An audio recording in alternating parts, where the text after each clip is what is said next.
Students, कैसे हैं आप सभी। आई होप आप सभी अच्छे होंगे, अपने घर पर सुरक्षित होंगे। मैं ज्योति आप सभी का स्वागत करती हूं आपके अपने यूट्यूब चैनल जनवानी क्लासेस में, जहां पर हम पढ़ते हैं ग्रेजुएशन के लिए physics, chemistry and maths. And आज के इस क्लास में हम डिस्कस करेंगे बीएससी सेकेंड सेमेस्टर की फिजिक्स की सेकेंड बुक, जो कि है सेमीकंडक्टर डिवाइसेस। एंड इसमें हमारा चैप्टर फर्स्ट चल रहा था करंट इलेक्ट्रिसिटी, जिसका लास्ट टॉपिक बचा हुआ है एलसीआर सर्किट, यानी कि डिस्चार्जिंग पढ़ेंगे हम किसमें, जो हमारा एलसीआर सर्किट होता है उसमें, जिसमें डिस्चार्जिंग किसके थ्रू होती है, कैपेसिटर के थ्रू होती है एलआर सर्किट में। तो कुल मिलाकर के इसको बोलते हैं एलसीआर सर्किट, बिकॉज इसमें हमारा एल भी लगा होता है, सी भी और आर भी, यानी कि इसमें हमारा रेजिस्टेंस भी होता है, कैपेसिटर भी होता है और हमारा इंडक्टेंस एल भी होता है। ठीक है, तो सबसे पहले देखिएगा, इसमें जो आपको थ्योरी वगैरह है वो सारी मैं बोर्ड पे भी करा देती, बट बहुत ही ज्यादा लेंथी है डेरिवेशन, और कुछ भी इसमें ऐसा नहीं है कि जो कट करके लिखाया जाए, बिल्कुल बुक वाला ही कराना पड़ेगा, बिकॉज इसमें लैंग्वेज ज़्यादा नहीं है लिखने के लिए, पूरा का पूरा डेरिवेशन है, तो बुक से ही देख लीजिए, अदरवाइज ये बहुत ही ज़्यादा लेंथी टॉपिक बैठ जाएगा आपका। सबसे पहले लिखा हुआ है suppose a circuit as shown in figure 13 has a non inductive resistance R. तो आप क्या लिखोगे इसकी, सपोज अ सर्किट, यहाँ से ये वाला जो लिखा हुआ है ना शोज इन फिगर 13, ये आप कट कर देना। ठीक है, तो क्या लिखोगे, suppose a circuit has a non inductive resistance are and a self inductance L and a resistance R connected in series.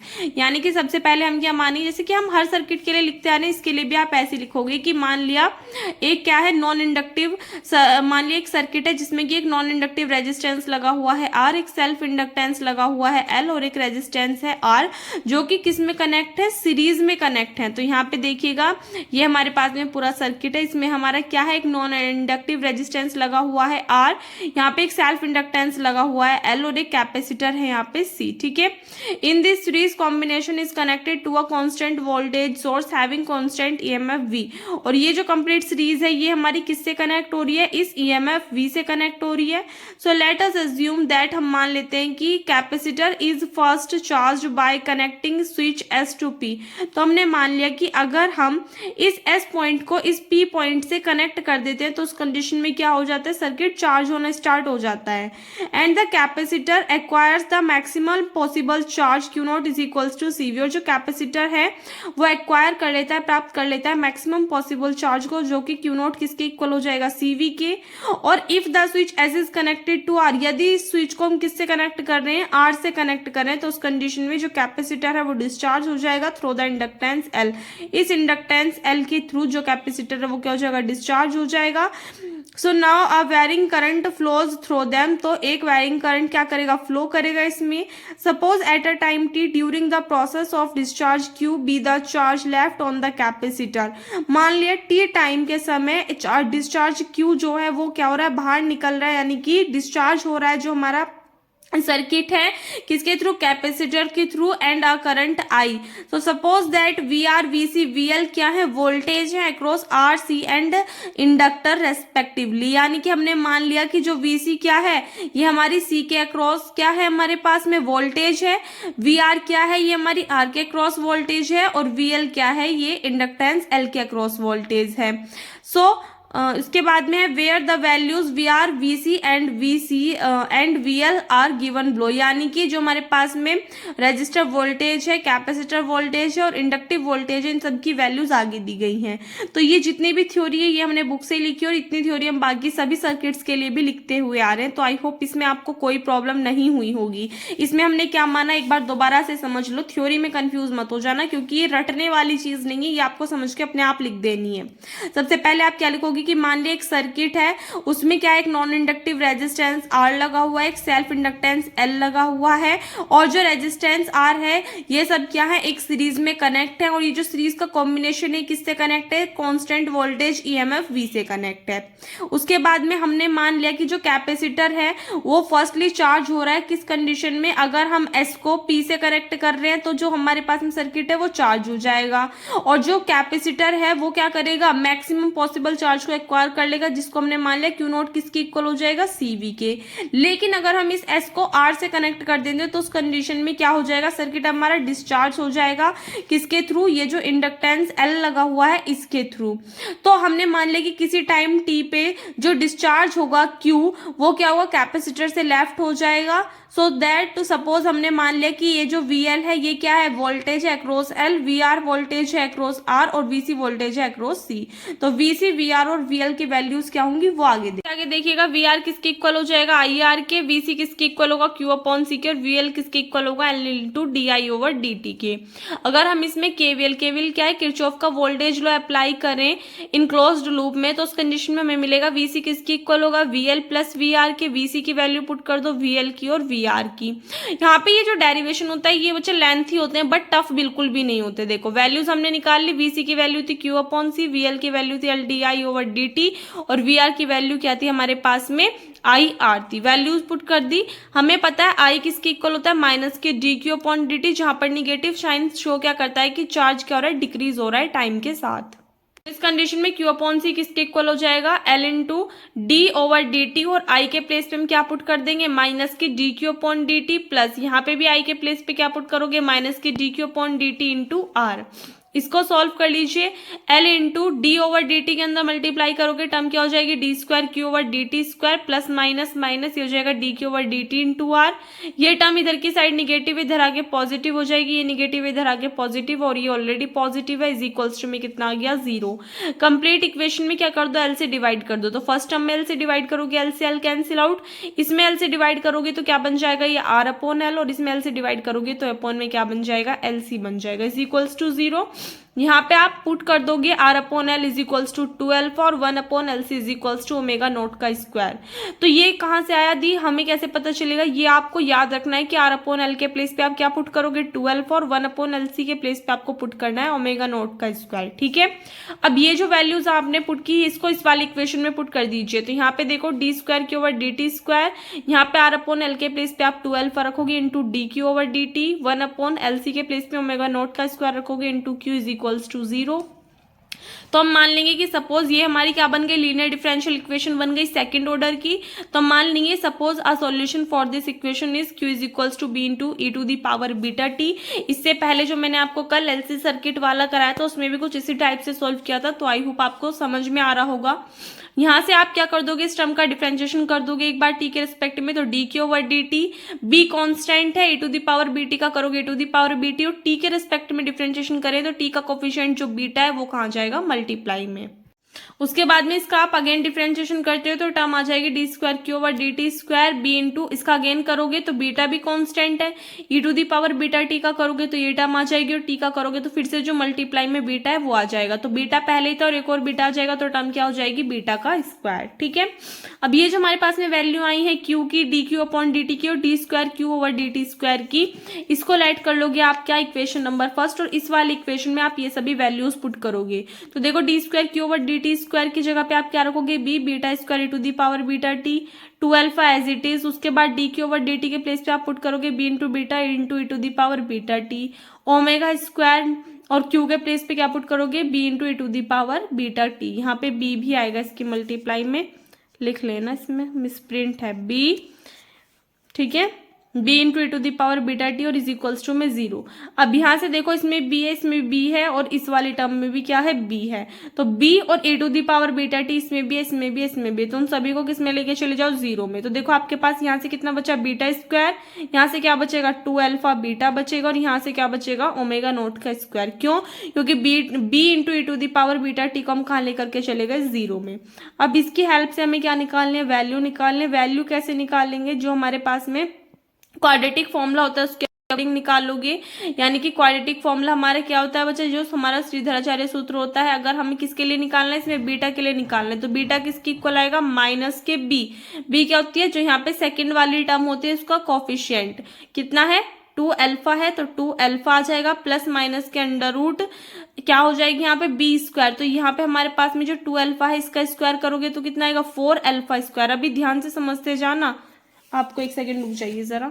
Term जो है यहाँ से ये वाली लाइन इधर की साइड समझना। देखो जैसे कि आपको गिवन है कितना, β² प्लस के 2 alpha beta plus omega not square is equals to 0। ये टर्म दे रखी है, इसके क्या निकालने में, रूट निकालने हैं। तो यहाँ पे अगर मैं पूछूं ए की वैल्यू क्या है जो बीटा स्क्वायर का कोफिशिएंट है 1, बी की वैल्यू क्या है जो बीटा का कोफिशिएंट है 12 और सी की वैल्यू यहाँ पे कितनी है ओमेगा नॉट का स्क्वायर। तो क्वाड्रेटिक फॉर्मूला क्या होता है कि अगर हमें बीटा की वैल्यू निकालनी है तो कहता है माइनस के बी, तो माइनस बी की वैल्यू कितनी है 2 alpha plus minus under root B square. तो इस वाली टर्म का स्क्वायर करोगे 2 का स्क्वायर 4, अल्फा का स्क्वायर करोगे तो कितना हो जाएगा अल्फा स्क्वायर। फिर उसके बाद में क्या टर्म आती है minus B square minus 4ac, तो 4a की वैल्यू 1 और c की वैल्यू कितनी है ओमेगा नॉट का स्क्वायर डिवाइड में आता है 2a की वैल्यू कितनी है 1। तो बीटा किसकी इक्वल आएगा, यहाँ से देखो माइनस के 2 अल्फा। इस वाली टर्म में से हम क्या ले सकते हैं 4 बाहर कॉमन ले सकते हैं। अगर हम कॉमन लेंगे यहाँ से 4 तो वो रूट के अंदर आएगा, रूट के अंदर 4 है तो उसको रूट से बाहर निकालोगे तो कितना हो जाएगा 2 हो जाएगा। अंदर बचेगा alpha square minus omega not का स्क्वायर डिवाइडेड बाई 2। अब ऊपर वाली टर्म में से अगर आप बच्चे 2 कॉमन ले लेते हो तो यहाँ से देखो 2 कॉमन लोगे आपको कितना मिलेगा माइनस के alpha plus minus under root alpha square minus omega not का स्क्वायर डिवाइडेड बाई 2। 2 से आपका 2 कैंसिल आउट, तो यहाँ से देखो बीटा की वैल्यू कितनी आई माइनस के alpha plus minus under root alpha square minus omega not का स्क्वायर। और ये टर्म हमारी यहाँ पे लिखी हुई है, देख लीजिए मैच कर लीजिए, माइनस के alpha plus minus under root alpha square minus omega not का स्क्वायर। क्लियर हो गई ये वाली टर्म कि इससे हमारी ये वाली टर्म कैसे आई, क्वाड्रेटिक फॉर्मूला जो है श्रीधराचार्य सूत्र हिंदी मीडियम वालों ने पढ़ा होगा उसके अकॉर्डिंग। देखिएगा therefore the general solution of equation first is, general solution क्या होगा q is equals to b1 a to the power, एक बार प्लस साइन ले लोगे क्योंकि हमारे पास में हमने जो माना था सॉल्यूशन वो क्या माना था, अगर आप यहाँ पे देखोगे हमने माना था जो सॉल्यूशन है वो क्या है q is equals to b into e to the power beta T. अभी जो हमने बीटा की वैल्यूज निकाली वो 2 आई, एक प्लस में और एक माइनस में, तो b1 लोगे और एक बार बीटा की वैल्यू क्या रखोगे प्लस वाली रखोगे प्लस b2, एक बार बीटा की वैल्यू कौन सी वाली रखोगे आप माइनस वाली रख दोगे यहाँ पे। ठीक है, इसमें यहाँ पे इन्होंने मिस्टेक की हुई है, यहाँ पे जो टर्म आएगी वो कैसी आएगी माइनस की आएगी। ठीक है, ये आ गई आपके पास में क्या इक्वेशन सेकंड। तो आप इनिशियल कंडीशन लोगे कि अगर t इज इक्वल्स टू 0 होगा तो q किसके इक्वल होगा q नॉट के। तो यहाँ से देखो यहाँ पे वैल्यू ले लो q किसके इक्वल होगा q नॉट के, और t की वैल्यू अगर आप 0 लोगे तो ए टू दी पावर 0 की वैल्यू 1, तो यहाँ से टर्म आ जाएगी b1। यहाँ से t की वैल्यू रखोगे 0 तो ए टू दी पावर 0 की वैल्यू 1, तो यहाँ से कितना आएगा b2। तो q नॉट किसके इक्वल आ जाएगा b1 प्लस b2 की, ये आ गई इक्वेशन नंबर 3। तो अगर हम देखें डिफरेंशिएटिंग इक्वेशन सेकंड, इक्वेशन हमारे पास में क्या आई थी, यहाँ से देखिएगा ये वाली जो हमारी इक्वेशन आई थी इसको क्या कर दो आप डिफरेंशिएट कर दो। तो देखो q का डिफरेंशिएशन t के रिस्पेक्ट में करोगे कितना आएगा D Q upon D T, और D Q upon D T किसकी इक्वल, इसके प्लेस पे आई आ गया। यहाँ से आप टर्म देखो 1 एज इट इज आ गया, फिर e to the power this term, तो e to the power x का differentiation e to the power x ही होता है, तो ये वाली टर्म हमारी पास में एज इट इज आ गई। और जब t का कोफिशिएंट है यहाँ पे ये वाला, इसका करोगे तो जो कोफिशिएंट है ये, तो जब हम t के रेस्पेक्ट में डिफरेंशिएशन कर रहे हैं तो इसका जो कोफिशिएंट है वो मल्टीप्लाई में आता है, तो ये टर्म कहाँ गई मल्टीप्लाई में। फिर प्लस b2 हमारा एज इट इज हो गया, e to the power this term का करोगे तो e to the power this term as it is आ जाएगी। फिर यहाँ से देखो t का कोफिशिएंट है माइनस के अल्फा माइनस दिस टर्म, तो ये टर्म इधर मल्टीप्लाई में तो इधर इनटू में आ जाएगी इसके साथ में। ठीक है, उसके बाद में एक कंडीशन तो ये हो गई। अब क्या करोगे ये वाली जो टर्म आई है इसमें i इज इक्वल्स टू 0 पे हमारा t इज इक्वल्स टू 0 होगा, यानी कि जब टाइम 0 होगा तो उस कंडीशन में करंट भी 0 फ्लो करेगी। तो ये वाली इक्वेशन को चेंज करो, i के प्लेस पे 0 पुट कर दीजिए और t के प्लेस पे 0 पुट कर दीजिए, तो इस टर्म की वैल्यू 1, तो कितना आ जाएगा सिर्फ ये वाली टर्म, और इसमें इस वाली टर्म की वैल्यू 1 क्योंकि e टू दी पावर 0 की वैल्यू 1, तो यहाँ से ये वाली टर्म आ जाएगी। इसको आप सॉल्व कर लोगे, यहाँ से माइनस के अल्फा आ जाएगा बीटा 1, और यहाँ से आप देखोगे माइनस के अल्फा बीटा 2, तो माइनस के अल्फा बाहर कॉमन ले लिया b1 और b2, तो अंदर कितना बचा b1 प्लस b2, यहाँ से टर्म आ गई b1 और दिस टर्म और प्लस के b2 दिस टर्म। ये वाली जो टर्म है under root alpha square minus omega not का स्क्वायर ये कॉमन है, तो इसको आप बाहर कॉमन लोगे तो यहाँ से कितना आएगा b1 और प्लस माइनस माइनस के यहाँ से कितना बच जाएगा b2। यहाँ से अगर आप देखो b1 प्लस b2 हमारे किसके इक्वल था q नॉट के इक्वल आया था, यहाँ पे हमने निकाला था। तो b1 प्लस b2 के प्लेस पे क्या पुट कर दोगे आप, क्यू नॉट पुट कर दोगे, प्लस यहाँ से ये वाली टर्म एज इट इज, ये वाली टर्म भी एज इट इज आ गई। अब अगर हम b1 माइनस b2 की वैल्यू निकालें तो वो क्या आएगी, देखो पहले ये वाली टर्म माइनस के a क्यू नॉट, इधर माइनस में तो इधर जाएगी किस में हो जाएगी, प्लस में, तो a क्यू नॉट, और ये इसके साथ फिर मल्टीप्लाई में तो इधर किस में आ जाएगा, डिवाइड में, तो a क्यू नॉट और अपॉन में टर्म आ गई alpha square minus omega not का square. So now using equation third and fourth, जो हमारे पास में इक्वेशन थर्ड आई और जो इक्वेशन फोर्थ आई, इसकी हेल्प से अगर हम देखें तो देखो दोनों को अगर आप ऐड कर दोगे थर्ड और फोर्थ को, तो b2 से b2 कैंसिल आउट, 2b1 किसके इक्वल आ जाएगा, यहाँ से देखो ऐड कर दोगे आप तो कितना आ जाएगा, क्यू नॉट में ऐड करोगे इस पूरी की पूरी टर्म को, तो क्यू नॉट अगर हम बाहर कॉमन ले लेंगे तो इसके पास तो कितना बचेगा, 1 बचेगा। यहाँ से देखो अगर आप ध्यान से, इसके पास बचेगा 1 माइनस इसके पास कितना बचेगा, alpha upon under root alpha square minus omega square. और यहाँ से क्या करोगे आप, जो यहाँ पे 2b1 होगा इस 2 को कहाँ लेकर के आ जाओगे, यहाँ लेकर के आ जाओगे डिवाइड में, तो हमारे पास में ये वैल्यू निकल करके आ जाएगी, सेम ऐसी b1 के लिए और सेम ऐसी किसके लिए, b2 के लिए। एक सेकेंड, एक चीज का ध्यान करना, इन्होंने एक चीज में फिर से मिस्टेक कर दी, पता नहीं कितनी मिस्टेक करेंगे। जब आप दोनों टर्म्स को ऐड करोगे तो b2 और ये माइनस के b2 ये तो कैंसिल आउट, ये 2b1 हो जाएंगे। भाई हमें ऐड करना है तो क्यू नॉट में आप इस टर्म को ऐड ही तो करोगे, जब ऐड करोगे और क्यू नॉट बाहर कॉमन लोगे तो इसके पास से तो 1 आया, और जब हम प्लस कर रहे हैं तो ये वाली टर्म कैसी आएगी, प्लस की आएगी, तो उस कंडीशन में यहाँ पे क्या होगा आपका, ये प्लस साइन होगा, ठीक है। और यहाँ से क्यू नॉट हमने बाहर कॉमन ले लिया तो alpha upon under root alpha square minus omega not square बचेगा। ये तो b1 की वैल्यू आ गई। इसके बाद में हमें b2 की वैल्यू के लिए क्या करना पड़ेगा, दोनों टर्म्स को सब्सट्रैक्ट करना पड़ेगा। सब्सट्रैक्ट करोगे तो ये माइनस के b1 ये b1 और ये माइनस के b1 कैंसिल आउट हो जाएगा, ये b2 जब माइनस करोगे तो माइनस माइनस प्लस b2 हो जाएगा, तो ये दोनों ऐड होके 2b2 हो जाएंगे। और ये वाली जो वैल्यू है क्यू नॉट और ये वाली जो टर्म है माइनस करेंगे तो ये माइनस की आएगी, ठीक है। तो इसलिए b1 की वैल्यू ये आ गई, b2 की वैल्यू ये आ गई। तो हमारे पास में अगर हम b1 और b2 की वैल्यू को किस में पुट कर दें, जो हमारे पास में इक्वेशन सेकंड आई थी इस वाली इक्वेशन में पुट करेंगे तो हमारे पास में ये इक्वेशन बन करके आ जाएगी इक्वेशन फिफ्थ। अब इसमें जो ये टर्म है ना alpha square minus omega square, इसमें 3 कंडीशंस बनेंगी। कौन कौन सी बन सकती है, एक तो कंडीशन बनेगी कि अगर अल्फा स्क्वायर की वैल्यू क्या सी हो गई, बड़ी हो गई ओमेगा नॉट स्क्वायर से, तो क्या होगा। एक बनेगी अगर अल्फा स्क्वायर क्या हो गया, इक्वल हो गया ओमेगा नॉट स्क्वायर के, तो क्या होगा। और थर्ड बनेगी कि अगर अल्फा स्क्वायर क्या हो गया, लेस देन हो गया अल्फा नॉट स्क्वायर के, तो क्या होगा। तो ये 3 इक्वेशंस बनेंगी। एक बार पहले आप यहां तक का स्क्रीनशॉट ले लीजिए अच्छे से, पहले इसका लीजिए, इसके बाद में यहां से स्क्रीनशॉट लीजिए इस वाले पेज का, फिर इससे आगे लीजिएगा, फिर यहां से देखो। और बच्चे आपको ना सेम डिक्टो ऐसे ही करना पड़ेगा, इसमें आप कुछ भी अपने पास से घटा बढ़ा नहीं सकते, ना लैंग्वेज और ना स्टेप्स, ठीक है। फर्स्ट केस देखिएगा क्या है कि व्हेन अल्फा स्क्वायर क्या होगा, ग्रेटर देन होगा ओमेगा नॉट स्क्वायर से, तो इस कंडीशन में जो क्वांटिटी होगी under root alpha square minus omega not square, ये कैसी होगी, रियल और पॉजिटिव होगी। So therefore if T approaches infinity, so the exponential terms having negative powers approach to zero, in a sense the charge q decreases exponentially with time. So this case is corresponding to overdamped non-oscillating and deadbeat discharge. And इसको show up कैसे करेंगे, देखिएगा यहाँ पे इस type से आपको इसके क्या बनाने पड़ेंगे, कर्व ड्रॉ करने पड़ेंगे। तो ये तो हो गया इसमें केस फर्स्ट, ठीक है। केस फर्स्ट के लिए आपको सिर्फ यही वाली थ्योरी लिखनी होगी, क्या कि अगर ये अल्फा स्क्वायर की वैल्यू बड़ी हो जाएगी ओमेगा नॉट स्क्वायर से, तो इस कंडीशन में जो क्वांटिटी होगी ये कैसी होगी, वास्तविक होगी और पॉजिटिव यानी कि धनात्मक होगी। यदि टी अप्रोच करेगा किस पे, इन्फिनिटी पे, यानी कि टी टेंड करेगा इन्फिनिटी पे, तो उस कंडीशन में जो एक्सपोनेंशियल टर्म है, ये वाली जो टर्म्स हैं ये कैसी होंगी, निगेटिव पावर्स रखेंगी, अप्रोचेस टू जीरो जो कि जीरो पे टेंड करेंगी, यानी कि जो चार्ज क्यू है ये क्या होगा, एक्सपोनेंशियली टाइम के साथ में घटेगा, डिक्रीज होगा। सो इस केस में इसकी ये केस जो होगा ये किसके कॉरेस्पॉन्ड होगा, ओवरडैम्प्ड के, नॉन ऑसिलेटिंग या फिर डेड बीट डिस्चार्ज कहलाएगा ये हमारा, ठीक है।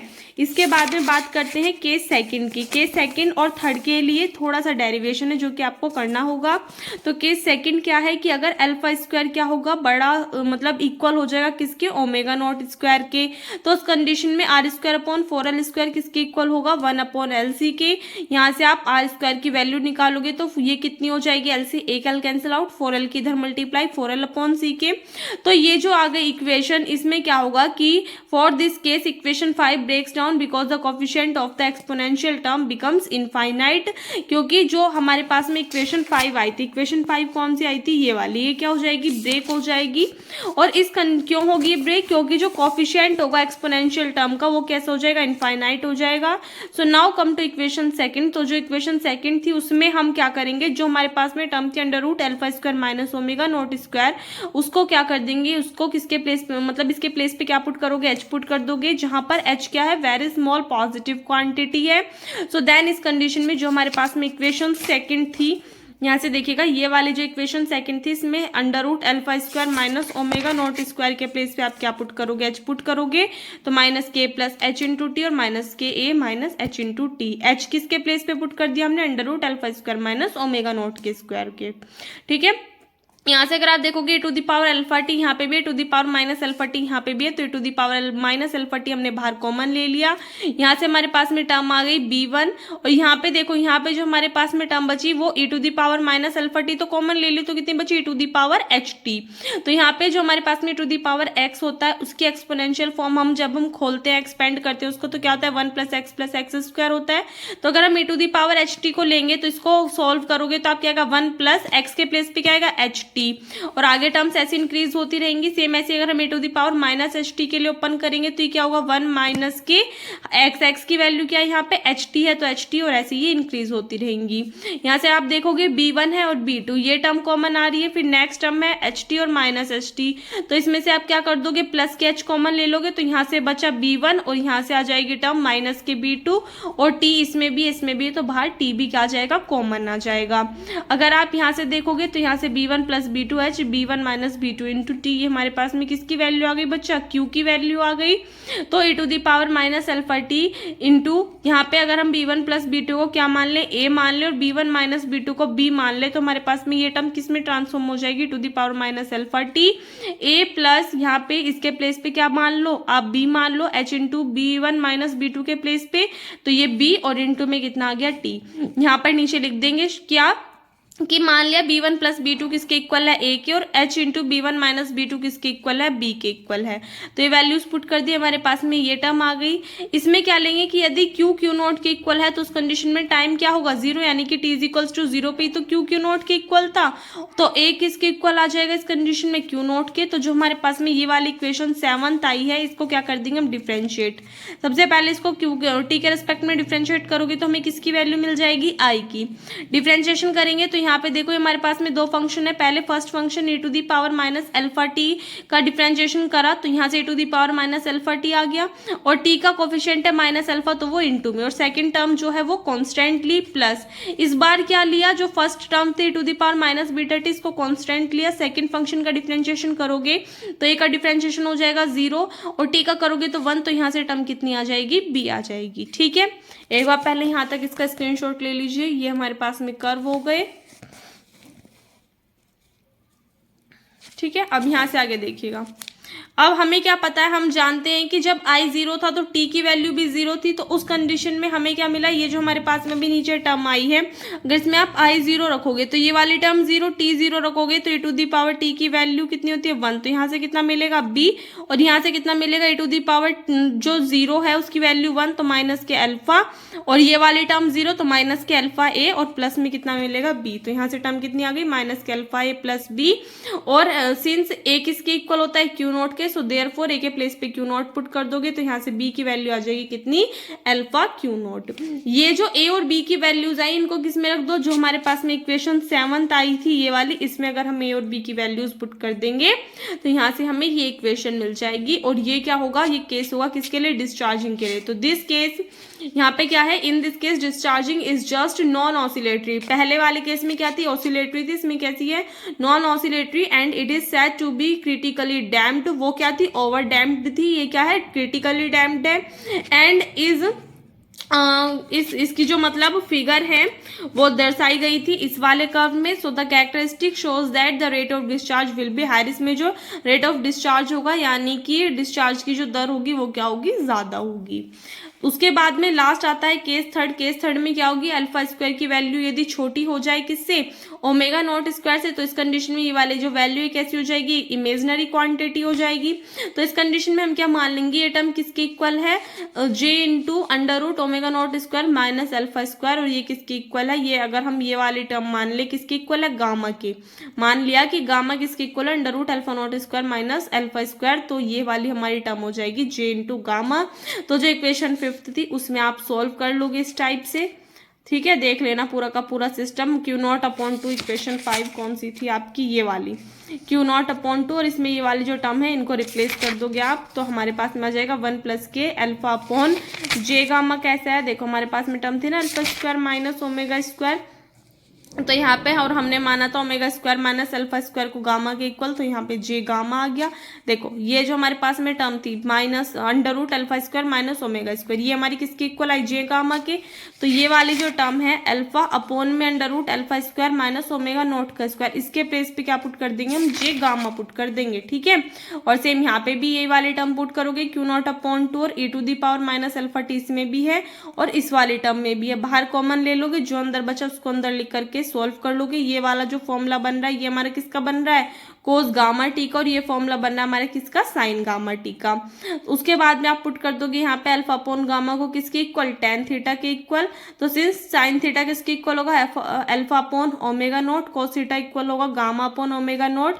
तो जो इक्वेशन है वो किस फॉर्म में ट्रांसफॉर्म हो जाएगी, इस वाली फॉर्म में ट्रांसफॉर्म हो जाएगी, यानी कि ए अपॉन गामा किसके इक्वल आ जाएगा, यहाँ से टेन थीटा के इक्वल आ जाएगा into sine gamma nought e to the power minus alpha T. यहाँ से क्या करोगे आप, देखो टेन थीटा को हम क्या लिख सकते हैं, sine theta upon cos theta की फॉर्म में लिख सकते हैं। तो sine theta upon cos theta, तो sine theta into sine gamma T हो गया। अपॉन में जो कोस थीटा था इसके नीचे 1 लेट करके एलसीएम लोगे, तो कोस थीटा की यानी कि कोस थीटा की मल्टीप्लाई इधर करोगे तो कोस गामा टी में कोस थीटा की मल्टीप्लाई हो गई, दोनों के अपॉन में कितना आ गया, कोस थीटा। तो वो कोस थीटा बाहर लिख लिया। क्यू हमारा किसके इक्वल आ गया, क्यू नॉट, यहाँ से टर्म आ जाएगी omega nought A to the power minus alpha T cos gamma T minus theta. ये किसका फॉर्मूला बन रहा है, कॉस ए माइनस बी का। क्या है, cos A into cos B plus sine A into sine B. तो किसका फॉर्मूला होता है हमारा, कॉस ए माइनस बी का। तो कॉस ए की वैल्यू गामा टी और बी की वैल्यू कितनी है, थीटा। तो कॉस ए माइनस बी का ये टर्म आ गई। एक बार इसका भी स्क्रीनशॉट ले लीजिए जल्दी से, पहले यहाँ से ये वाली टर्म और फिर से आगे का। यहाँ से आगे देखिएगा Q किसके इक्वल आ गया, दिस टर्म के इक्वल आ गया। So therefore in this case discharge कैसा होगा, डैम्प्ड ऑसिलेटरी होगा, जैसा कि फिगर में शो अप किया गया है।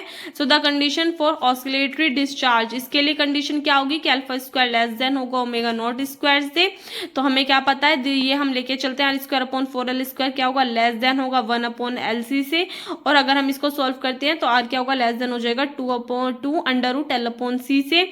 अगर हम पीरियड ऑफ ऑसिलेशन निकालें वो कितना होता है, T is equals to 2 pi upon gamma. Gamma की जो वैल्यू अभी हमने निकाली थी under root omega not square minus alpha square, ये पुट कर दोगे और ये हमारी किसकी इक्वल आई है, दिस टर्म के इक्वल आई है। अगर हम फ्रीक्वेंसी ऑफ ऑसिलेशन निकाल रहे हैं तो ये आ जाएगा, और अगर हम रेजिस्टेंस निकाल रहे हैं जो कि बहुत छोटा होगा तो वो क्या हो जाएगा, इसके इक्वल आ जाएगा। Because R square upon 4l square कैसी है, पॉजिटिव क्वांटिटी है। So therefore it is clear that, ये साफ है कि in the presence of damping where when R is present, यानी कि डैम्पिंग की प्रेजेंस में आर क्या होगा, उपस्थित होगा।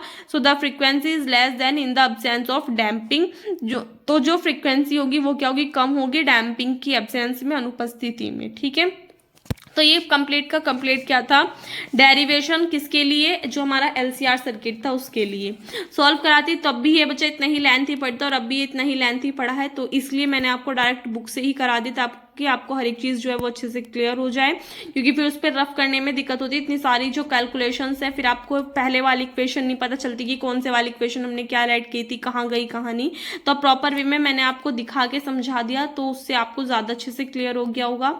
इस वीडियो में आपका जो फर्स्ट चैप्टर है करंट इलेक्ट्रिसिटी आपका कंप्लीट होता है। नेक्स्ट वीडियो में हम इसमें नेक्स्ट चैप्टर स्टार्ट करने वाले हैं AC ब्रिज वाला, तो वो आपका ज़्यादा दिन का नहीं है, 2 लेक्चर्स में आपका चैप्टर कंप्लीट हो जाएगा। अब जल्दी जल्दी आगे के चैप्टर्स होंगे, यही था सबसे ज़्यादा आप मान के चल सकते हो, स्टार्टिंग वाले चैप्टर्स में सबसे लेंथी चैप्टर।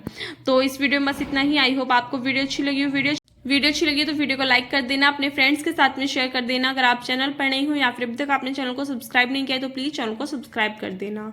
मिलते हैं नेक्स्ट वीडियो में, तब तक के लिए घर पर रहिए, सुरक्षित रहिए। धन्यवाद।